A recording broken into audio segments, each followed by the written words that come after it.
Good afternoon. I'm Sarah Gardner, JArts Collaborations Manager, and I'm so glad to be with you for JLive. JLive is our new series bringing us together to explore and celebrate the diverse world of Jewish art, culture, and creative expression. In JLive Food, we're bringing you bite-sized conversations and cooking demos with the best Boston area chefs. In today's inaugural episode of JLive Food, I'm so excited to welcome Avi Shemtov, a longtime JArts collaborator and friend. Avi is the owner-founder of the Chubby Chickpea food truck and the executive chef of Simcha. You may remember Avi's amazing creations over the years for Beyond Bubbie's Kitchen and Taste of Israel. We'll have time at the end of the demo for questions, so please share yours in the Q&A box below. And I will ask as many as time allows at the end of the segment. Now you're in for a treat. Take it away, Avi. Afternoon, we're going to be making sabich together. For those who don't know what sabich is a street food sandwich that nowadays in Israel, some people say rivals falafel for popularity. The cool thing about sabich to me is that it encompasses both true Israeli heritage and very cool Sephardic backgrounds in that it repurposes ingredients from chamin, which is a Sabbath stew. And also it's like a super gritty street food component to it. So that's what we're gonna be making today. We're gonna take the potatoes that come out of the chamin. So potatoes that were cooked overnight in this meat broth, the eggs that were slow cooked in that same broth, often called huevos haminados or slow cooked eggs, and then marinated eggplant. So we're gonna start first with the marinated eggplant. You're gonna take an eggplant and you're gonna cut about 1/4 inch thick slices. I'm gonna cut 3 of them right now. We're gonna make kind of a fat sandwich here. So I'm gonna take those 3 slices of eggplant and I'm gonna paint them in extra virgin olive oil. And by paint, I just mean I'm gonna use a pastry brush to brush it on. Now I've got a hot grill pan over here. We're gonna show you on a second camera. And I'm just gonna place these right onto there.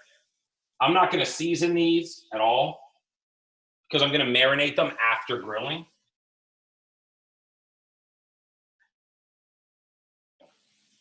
So once they're face side down, we'll paint the other side of it. Cool. All right. Now, while those cook, I'm actually gonna take already grilled eggplant for you. I'm gonna show you what I would do for the marinade. So the extra virgin olive oil is in a bowl. And then if you want to switch the camera over here, I've got kosher salt, chopped garlic,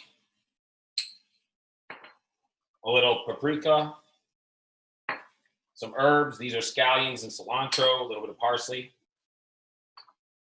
some cumin, and white vinegar. I'm not shy with the extra virgin olive oil or the white vinegar. I hand toss that.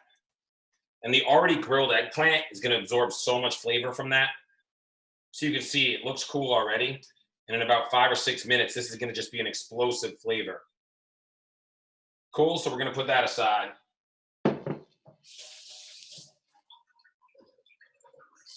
So now let's move over to the other side of my kitchen, where I'm gonna show you what I've already been making. So in this slow cooker over here, I've got chamin. So this has been going for about 12 hours or so.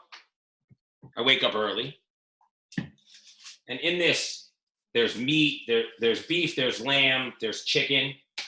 But the important part for this sandwich is there's potato. We put in whole and peeled. And then there's eggs. She put in whole and unpeeled, obviously. So we're gonna take these out. We're gonna start to let them cool for a second while we make the very coolest component, both literally and figuratively, in this dish. And that's gonna be our Scoob. I'm just flipping this eggplant. All right, so for anybody who's never made Scoob, and you can make Scoob in a variety of ways, usually called red Scoob or green Scoob. I'm gonna make green Scoob today. So it's super herby. I compare it to chimichurri. I always say it's like a spicy chimichurri.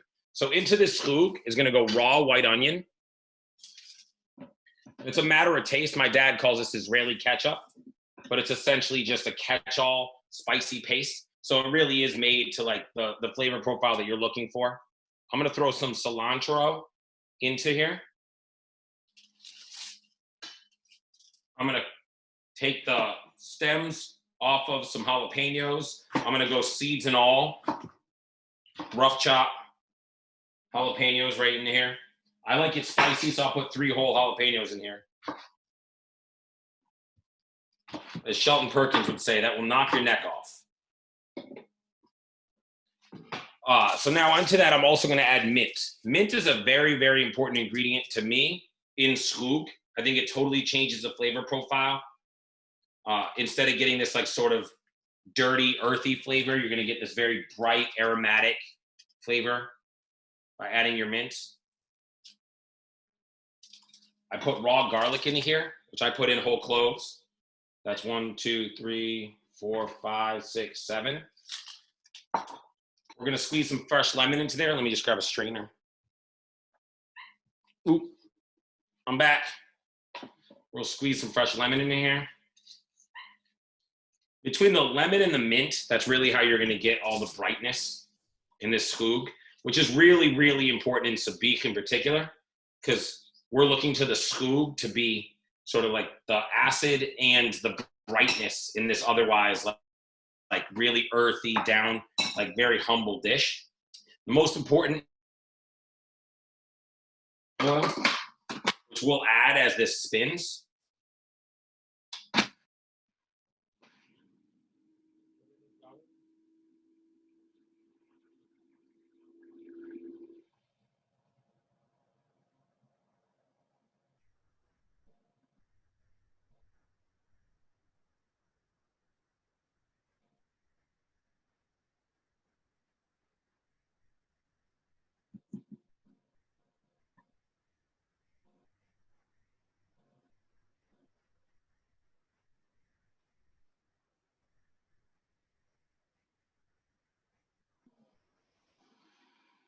So I grew up with my dad always telling me that you never add salt to scoob. But the problem is that scoob nowadays can stand on its own as a dish. So I always add the salt last as I taste. I'm gonna get a couple spoons here.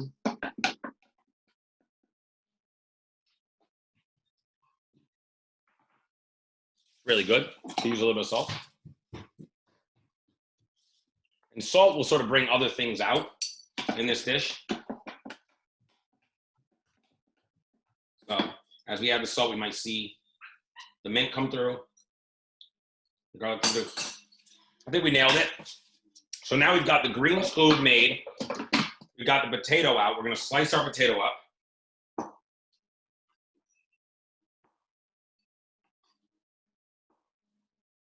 If we wanted to, we could pan fry this.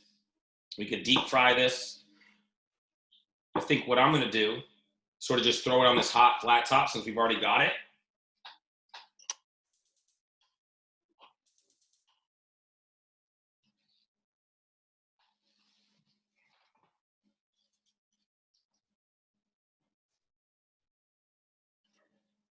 And we'll just let that get a little bit of a skin, some crispy texture on it. Behind us, I'm gonna peel an egg. Hot, in case anybody's curious. Get a bowl of cold water.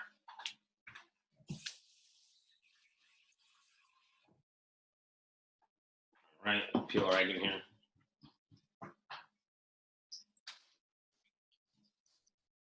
There we go. I poured the cold water and then I peeled it without the water. Okay, so now we've got the egg and the potato and the scoob and the eggplant, and we're gonna assemble a sandwich. By the way, one thing that we're not gonna make together today, but I brought with me, was some tahini sauce from the Chubby Chickpea.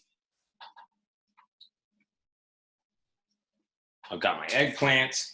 I'm gonna take some pita I got this from Ohad at Angel's Cafe and Sharona's Pita. Simcha, we make our own pita. The Chubby Chickpea, we use this stuff, and it's awesome. Wildly consistent, always good, super fluffy. Made every morning fresh. I'm gonna cut right into the top. So you can see that. Open up a little pocket. Cool. Sweet. So we'll go in here with our eggplant first. Put 3 nice slices of eggplant in there. I like garlic, so I'm gonna put that whole pieces of garlic right in there. But you don't have to, whatever you guys feel. We'll swing around back, grab our potato.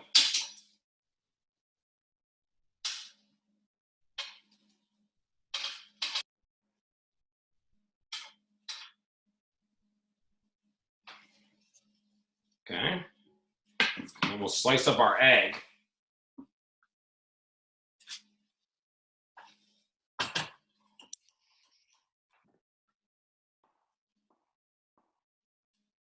You can see that egg, all that color. I don't know how well you guys can see that.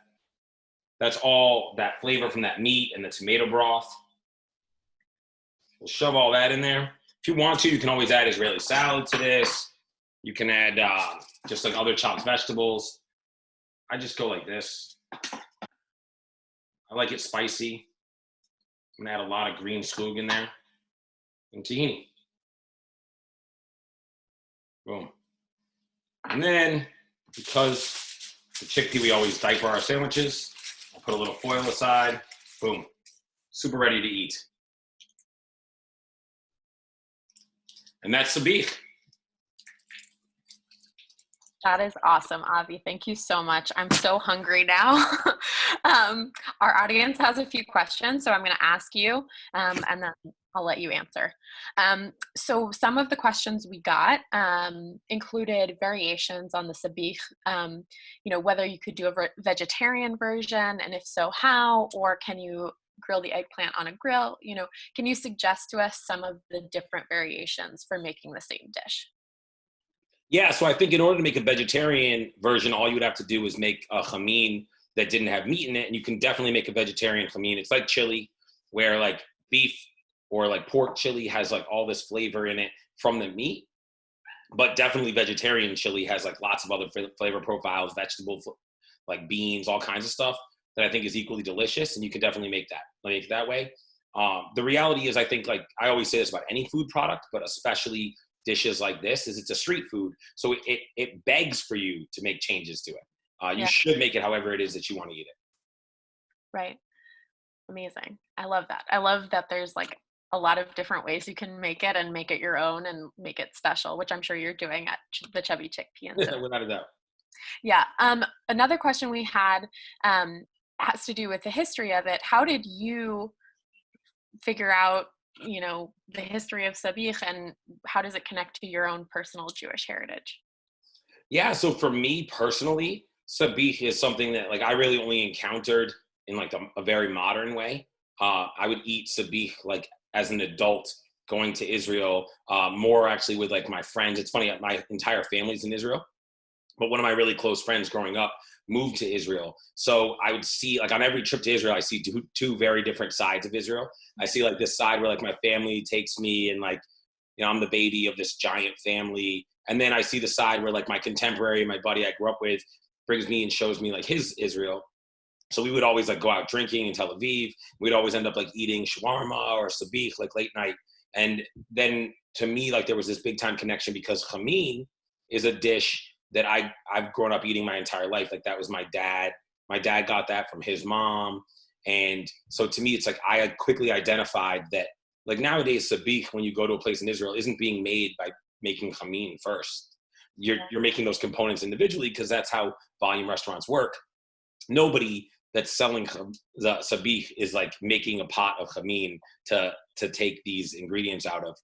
But to me, I connected to it through understanding like those potatoes and those eggs and like the depth that were in them. And I do think like when you mass produce those products individually, you do lose a little bit of the depth that probably started that sandwich off.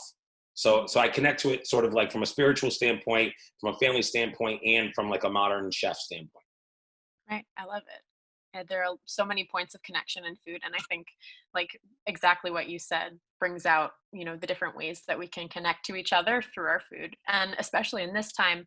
Um, Another question that we actually just got from the audience, we have two final questions. So my question for you actually is, in this time, can you offer us any advice on how you're staying creative, or, any fun culinary explorations that we can do at home?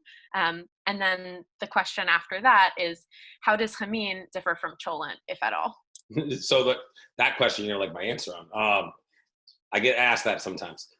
The first step, like the advice that I would give anybody, I guess, would be sort of twofold. One, anytime, and this is just something that I was passed by my mom really as a kid, was that like anytime you're dealing with something that's tough, you can either look up or you can look down. And to me, it's like I subscribe to the idea that if you look down into the people that are struggling beneath you, and you look at it and go, I'm in a position to help those people, then the idea being that if everybody's looking down, then everyone's got somebody looking out for them.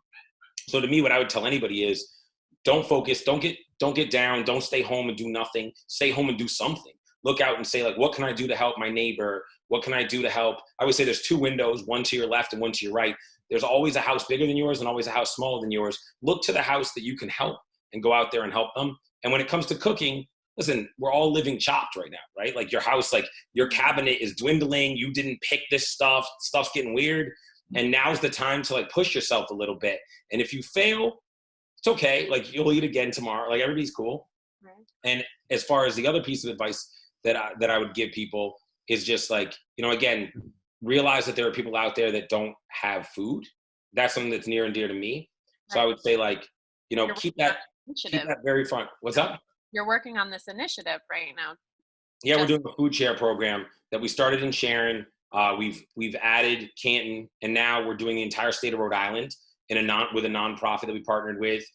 Neil Morris from A Perfect Taste actually just added kosher meat to our share in Sharon and in Canton. So now kosher keeping neighbors can participate and get kosher meat at cost. So that's very cool, I think. Now, the other question you asked about the chamin and the cholent. yeah. I mean, listen, at the end of the day, they're just, the only differences between them are cultural. So I always say, as somebody who's Sephardic, I always say, like, the difference is we put love into it. But obviously, like, if you grew up, you're Ashkenazi, you grew up eating cholent, you feel like that's home to you. So I only say that tongue in cheek, but they're the same idea. They're the same dish. I mean, it's whatever your family's making. Yeah, it's a friendly nudge, but everybody has their own wonderful version of the same thing. I think that's what makes, Jewish food such a special tapestry across the diaspora. We all kind of have the same thing, but it's a little different, and it's unique to everyone and Agreed. their heritage. That's awesome. Cool. Thank you so much, Avi, for this delicious demo. That's all we have for time. So I'm going to wrap up. Thank you so much for being here. It was a pleasure to have you. I'm so excited to try sabich. So before you all go, just a reminder that our next JLive food segment will air 2 Fridays from now on May 29th. Jen Ziskin from Lamora and Heritage Restaurant Group will be leading us through a really awesome wine tasting just in time for Shavuot. Don't miss it. And then on Monday, we have Emily Mogavero for JLive Art. And on on Tuesday, we have JLive Music with Abigail Reisman. And this week, we have a special JLive extra performance with acclaimed actress Annette Miller on Thursday. So it's a really great full week. We hope to see you there. You can follow JArts at JArts Boston on Instagram and Facebook for more great content. Thank you so much for joining us, and we're so looking forward to seeing you again soon. Have a great afternoon.